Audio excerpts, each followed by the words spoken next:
Accounting equation chapter number 5 accounts की book class 11 TS Grewal से question number 3 है। Prepare an accounting equation and balance sheet on the following basis. तो accounting equation हमने किया था। Accounting equation होता है assets is equal to liabilities plus capital.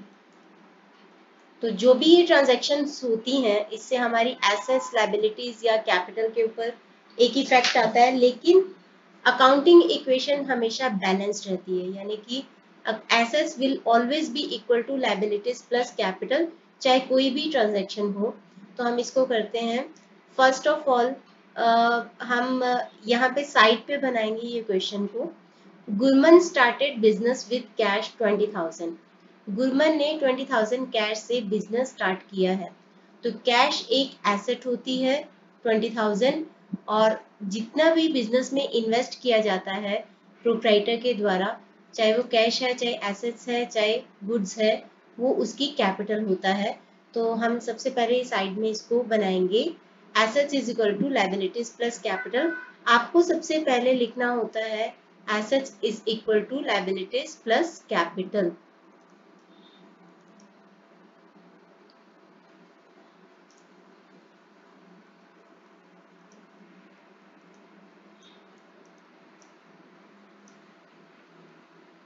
उसके बाद जो भी एसेट्स होंगी हम उनको लिखते जाएंगे। आपको नंबर 1 लिख के यही लिखना है कि स्टार्टेड बिजनेस विद कैश। यहाँ पे स्पेस कम होने की वजह से मैं सीधे क्वेश्चन स्टार्ट कर रही हूँ। तो उसने कैश लगाया है 20,000। तो बिजनेस के अंदर जो आएगा या जो जाएगा उसको हम लिखेंगे। अगर वो एसेट है तो एसेट साइड पे, लायबिलिटी है तो लायबिलिटी वाली साइड पे, और कैपिटल है तो कैपिटल पे। तो जब भी प्रोप्राइटर एक बिजनेस स्टार्ट करता है तो बिजनेस में कुछ कैश लगाता है, बैंक लगाता है, और एसेट्स या गुड्स भी लगाता है, तो वो सब उन सबको उसकी कैपिटल बोलते हैं। तो 20,000 कैश है और 20,000 ही उसकी कैपिटल बढ़ जाएगी। आपने हर ट्रांजैक्शन के बाद उसका टोटल कर देना है 20,000 एंड 20,000। तो जैसे कि आप देख पा रहे हो कि यहाँ पे 20,000 इक्वल टू 20,000, तो ये हमारी अकाउंटिंग इक्वेशन बैलेंस हो गई। अब हम करेंगे second transaction. He purchase furniture for ₹2,000।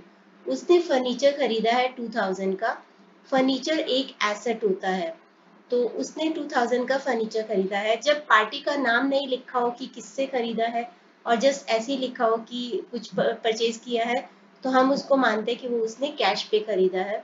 तो 2,000 का फर्नीचर बिजनेस में आएगा जो कि एसेट होती है, और उतने का कैश बिजनेस से जाएगा। तो हम यहाँ पे एसेट साइड पे लिख देंगे, एक नई एसेट लिख देंगे जिसका नाम है फर्नीचर, और 2,000 का आया तो यहाँ पे नेक्स्ट लाइन पे लिखेंगे 2,000, और 2,000 का ही कैश हमारे पास से चला गया। तो यहाँ पे ये हो जाएगा 18,000 कैश और 2,000 फर्नीचर। तो फिर भी ये 20,000 है। लायबिलिटी साइड पे कोई इफेक्ट नहीं आएगा, तो इधर 20,000 ही आएगा। तो कैपिटल अभी 20,000 की ही होगी।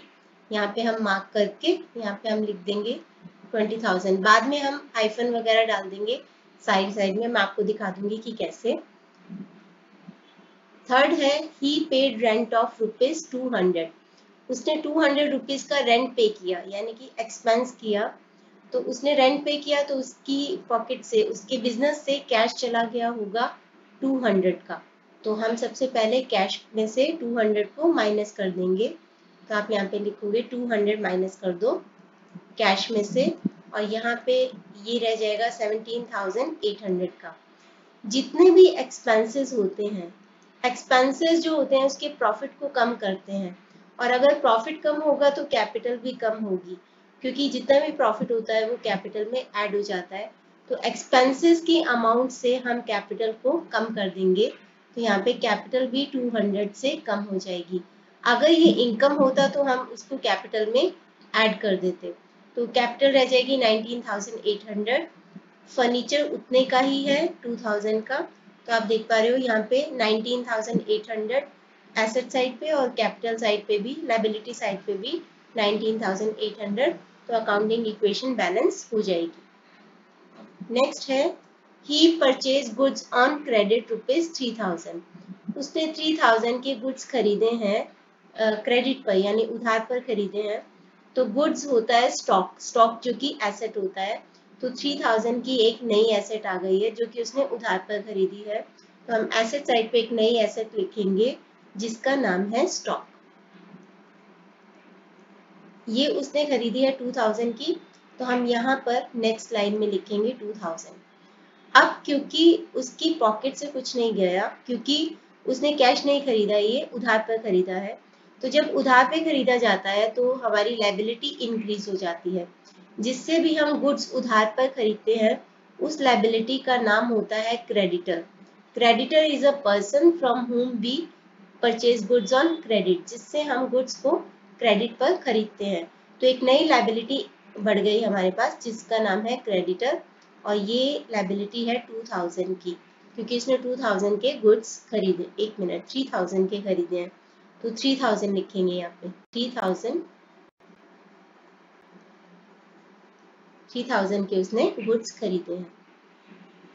आगे है ही सोल्ड गुड्स। अब एक मिनट, इसका इफेक्ट क्या हुआ? 17,800 प्लस 2000, 19,800 प्लस 3000, 22,800 एसेट साइड का आ गया। और लायबिलिटी साइड पे भी आप देखो 3000 ये रहा, और कैपिटल भी अभी उतने की ही है 19,800। तो इस साइड का टोटल भी हमारे पास कितना आ गया? 22,800। यहाँ पे हाइफन लगा के हम 2000 लिख देंगे जितना था, और यहाँ पे भी कुछ नहीं हुआ, तो दोनों साइड का टोटल हो जाएगा 22,800। तो हमारी अकाउंटिंग इक्वेशन फिर से बैलेंस हो जाएगी। आगे है ही sold goods, cost price 2000 for ₹5,000 on cash. उसने अपने 2000 रुपए जिनकी कॉस्ट थी गुड्स की, उनको बेच दिया है 5000 में, यानी कि 3000 के प्रॉफिट पे बेचा है। 2000 के गुड्स उसके पास से चले जाएंगे, 5000 का उसके पास कैश आ जाएगा क्योंकि उसने कैश पे खरीदे हैं।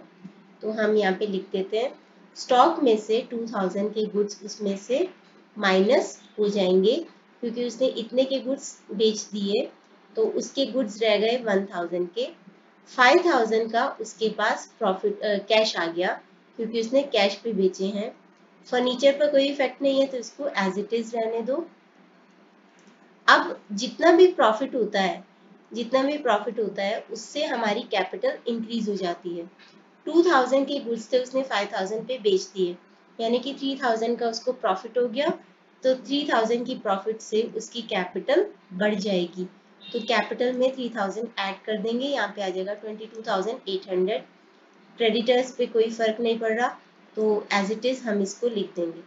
अब यहाँ पे जो भी स्पेसेस बचे हैं ना, वहाँ पे आपको हाइफन डाल देना, ताकि वो मतलब कुछ रेलिवेंस नहीं है ऐसे, लेकिन वो क्लीन लुक देगा कि आपने क्वेश्चन अच्छे से किया है। तो जहाँ जहाँ पे भी कुछ नहीं है वहाँ पे हम हाइफन डाल देंगे। ओके, तो यहाँ पे आप देख पा रहे हो 22,800, 2000, 1000, तो 25,800। इस साइड पे भी 25,800, और हमारा आंसर भी मैच कर रहा है। यहाँ पे कैश है 22,800, furniture 2000, stock 1000, creditors 3000 and capital 22,800। तो क्वेश्चन हमारा करेक्ट है।